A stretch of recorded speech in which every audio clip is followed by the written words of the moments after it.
Assalamualaikum warahmatullahi wabarakatuh. Senang bisa ketemu kalian semuanya. Mudah-mudahan kita semua selalu dalam keadaan sehat walafiat, tidak kurang suatu apapun. Anak-anak, terima kasih Bu Hari sampaikan kepada kalian semua yang sudah menyelesaikan tugas tepat pada waktunya.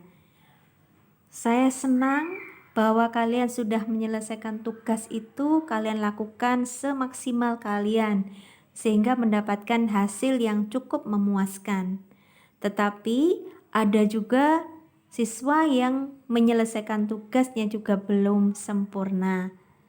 Oleh sebab itu, pada kesempatan kali ini Bu Hari akan bahas satu persatu latihan soal yang sudah Bu Hari berikan kemarin.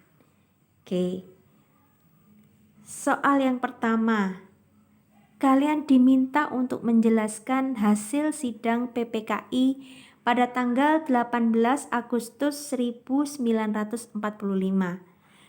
Ini rata-rata benar semua, bahwa hasil sidang PPKI yang pertama adalah mengesahkan Undang-Undang Dasar 1945 sebagai undang-undang dasar yang sah bagi negara Indonesia. Yang kedua, memilih Insinyur Soekarno sebagai presiden dan Dr. Andes Muhammad Hatta sebagai wakil presiden.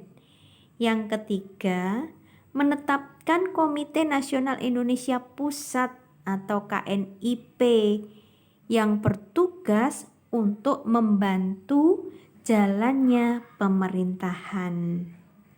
Nah, soal yang kedua, kalian diminta untuk menyebutkan penyimpangan terhadap Pancasila dan Undang-Undang Dasar tahun 1945 yang terjadi pada periode tahun 1959 sampai tahun 1966. Penyimpangannya yang pertama adalah Presiden Soekarno ditetapkan sebagai presiden seumur hidup berdasarkan TAP nomor 20 tahun 1963. Yang kedua, Presiden mengeluarkan penetapan presiden yang isinya membubarkan DPR hasil pemilu tahun 1955.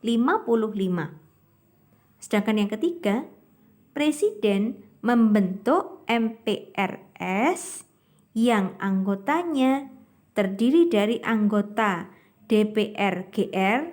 DPR GR itu artinya Dewan Perwakilan Rakyat Gotong Royong. Kemudian ada utusan daerah, utusan golongan yang diangkat dan diberhentikan sendiri oleh presiden. Nah, dari penyimpangan ini anak-anak pada tahun 1959 sampai 1966, maaf. Di sini bisa kita lihat bahwa terjadi penyimpangan yang dilakukan oleh presiden, ya. Itu jelasnya. Kemudian soal yang berikutnya, contoh pemberontakan yang terjadi di tahun 1950 sampai 1959. Ini hampir semua siswa yang sudah setor tugas kepada saya semuanya benar. Yang pertama adalah Republik Maluku Selatan atau dikenal dengan pemberontakan RMS. Kemudian ada pemberontakan yang disebut PRRI atau Pemerintah Revolusioner Republik Indonesia. Kemudian ada pemberontakan yang disebut dengan Perjuangan Rakyat Semesta. Ya, ini hampir semuanya benar. Kemudian soal yang keempat, ini banyak yang salah anak-anak. Bukan menyebutkan apa saja contoh dampak negatif kebebasan, bukan, tetapi apa dampak negatif dari kebebasan yang tanpa batas. Apa dampak negatif kebebasan yang tanpa batas? Yang pertama, berpacunya dan munculnya pergaulan bebas. Kemudian, ada pola komunikasi yang tidak beretika. Kemudian, menurunnya rasa persatuan dan kesatuan antar sesama. Kemudian, saling berpacunya pembangunan bangsa yang mengakibatkan masuknya ideologi lain. Dari sini akhirnya ideologi negara itu bisa bercampur dengan ideologi dari negara lain akibat dari globalisasi. Nah, soal yang berikutnya anak-anak, isi dekret presiden. Ini beberapa siswa salah menjawabnya.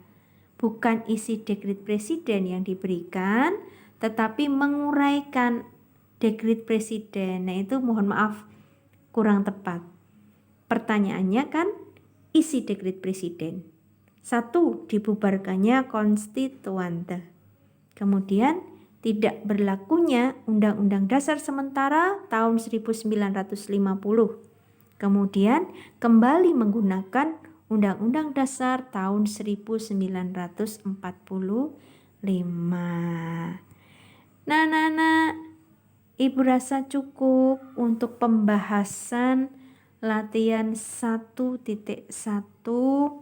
Terima kasih sekali lagi karena kalian tetap semangat menghadapi masa pandemi seperti ini. Mudah-mudahan COVID-19 ini segera pergi dari tanah air kita sehingga kita bisa kembali lagi bertemu pembelajaran tatap muka di sekolah. Tetap semangat, selamat belajar. Mudah-mudahan kalian selalu diberikan yang terbaik oleh Allah Subhanahu wa taala. Wabillahi taufik wal hidayah. Wassalamualaikum warahmatullahi wabarakatuh.